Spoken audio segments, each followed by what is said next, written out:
Dikira dokter hamil, wanita ini terkejut bukan main saat tahu penyakitnya, perut tegang dan keras.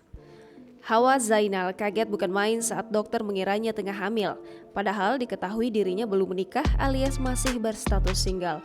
Lantas saat memeriksakan ke dokter lain, betapa terkejutnya dirinya mengetahui penyakit apa yang diidapnya. Dilansir dari Mstar pada Senin 15 November 2021, semua bermula dari gejala demam berkepanjangan selama sebulan yang dialami Hawa Zainal. Siapa sangka ternyata hal itu merupakan tanda dirinya mengidap penyakit serius. Hawa Zainal pun disebut-sebut mengidap penyakit kanker ovarium stadium 2. Kala itu perutnya memang terasa tegang dan keras. Tiba-tiba saja dokter itu menyebut mungkin saja Hawa tengah hamil. Mendengar hal itu, Hawa sontak kaget. Namun, Hawa lantas membantah mengingat dirinya sendiri belum menikah. Di hari yang sama, Hawa pun memeriksakan diri ke dokter yang lain. Betapa terkejutnya dia saat mendengar vonis dari dokter tersebut bahwa kemungkinan penyakit kanker. Di bulan Juli, Hawa menjalani pembedahan untuk membuang tumor di perutnya. Setelah itu, Hawa harus menjalani rawat inap selama 3 minggu. Kini, Hawa merasa kondisinya semakin membaik.